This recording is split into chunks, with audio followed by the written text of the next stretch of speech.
Hello students, स्वागत है आप सभी का एक और नई वीडियो में।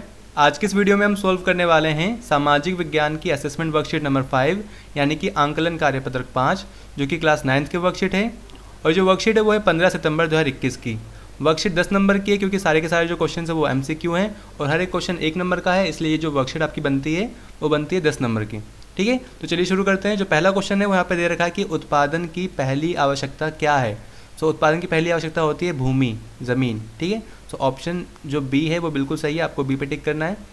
फिर बढ़ते हैं अगले क्वेश्चन पे। क्वेश्चन नंबर 2 पे यहाँ लिखा है पालमपुर में गैर कृषि क्रियाएं हैं। अब गैर कृषि का मतलब जो कृषि से जुड़ी हुई नहीं है। कौन कौन सी क्रियाएं हैं पालमपुर में ऐसी? परिवहन, हाँ परिवहन भी एक क्रिया है। दुकान चलाना भी देखो कृषि से संबंधित नहीं है। लघु विनिर्माण भी क्या है, कृषि से संबंधित नहीं है। सो उपरोक्त सभी ऑप्शन यानी कि डी ऑप्शन बिल्कुल सही होगा इसका। ठीक है, क्वेश्चन नंबर 2 का। फिर आते हैं क्वेश्चन नंबर 3 पे। यहाँ लिखा है औजार, मशीन, भवन किसके उदाहरण है? मानव पूंजी के, स्थायी पूंजी के, अस्थायी पूंजी के, या इनमें से कोई भी नहीं। ठीक है, सो याद रखना जो औजार, मशीन और भवन है वो स्थायी पूंजी के उदाहरण होते हैं। स्थायी पूंजी क्या होती है आप सभी को पता है। देखो जैसे औजार, मशीन और भवन एक बार जब बन जाते हैं तो काफ़ी साल तक टिके रहते हैं, काफ़ी साल तक वैसे के वैसे ही रहते हैं, इसलिए ये स्थायी पूंजी में आते हैं। ठीक है, सो थर्ड क्वेश्चन का है ऑप्शन बी राइट आंसर। फिर आते हैं क्वेश्चन 4 पे। यहाँ लिखा है इनमें से कौन एक स्थायी पूंजी है। अब स्थायी पूंजी हमने ऊपर पढ़ चुके हैं, औजार, मशीन और भवन क्या थे? स्थायी पूंजी। यहाँ पे देखो मुद्रा है तो मुद्रा क्या है? स्थायी पूंजी नहीं होती। कच्चा माल भी क्या है? स्थायी पूंजी नहीं होती। मशीन क्या होती है? स्थायी पूंजी होती है।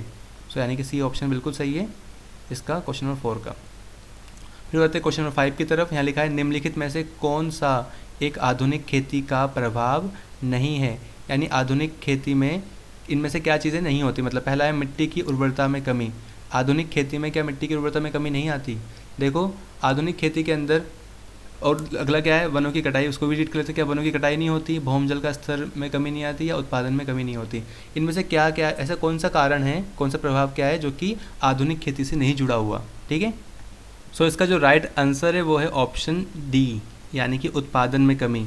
याद रखना आधुनिक खेती में क्या है? उत्पादन में कमी नहीं होती, उत्पादन बढ़ता है। क्योंकि हम इसके अंदर क्या है?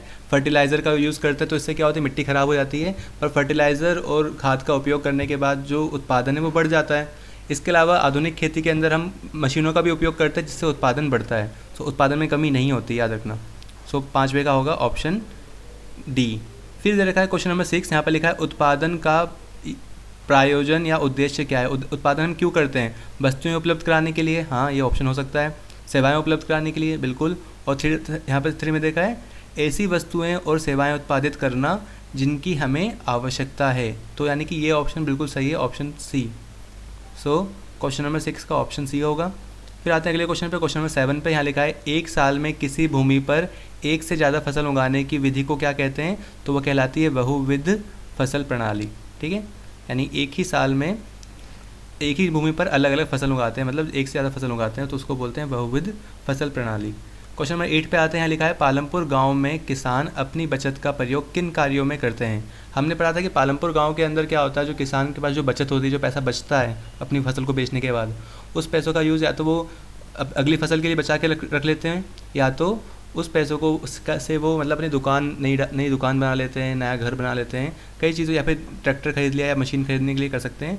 सो वो कृषि और गैर कृषि दोनों के लिए उपयोग करते हैं अपनी बचत का। सो आएगा उपरोक्त दोनों। ठीक है, सो जो सी ऑप्शन है वो बिल्कुल सही है। फिर बढ़ते हैं क्वेश्चन नंबर 9 पे। यहाँ पे देखो पहले कथन दे रखा है और फिर कारण दे रखा है। सो कथन और कारण को दोनों से अच्छे से पढ़ना है और फिर समझना है। पहले में कथन क्या दे रखा है? लिखा है पालमपुर पड़ोसी गाँवों और कस्बों से अच्छी तरह से जुड़ा हुआ है। तो हाँ ये बिल्कुल ट्रू है, कथन तो बिल्कुल सही है। कारण क्या दे रखा है इसका?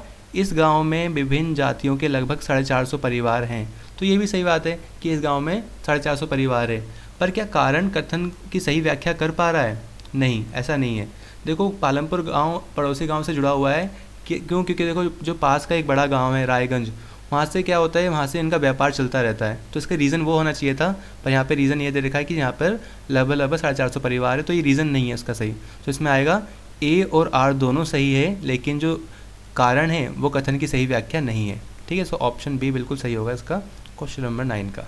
ठीक है, फिर बढ़ते हैं लास्ट क्वेश्चन पे। क्वेश्चन नंबर 10 पे यहाँ लिखा है, यहाँ पे भी वही है, कथन पढ़ना है और कारण को भी रीड करना है। कथन दे रखा है प्रत्येक उत्पादन भूमि, श्रम, भौतिक पूंजी और मानव पूंजी के संयोजन से आयोजित होता है, जिसे उत्पादन के कारक के रूप में जाना जाता है।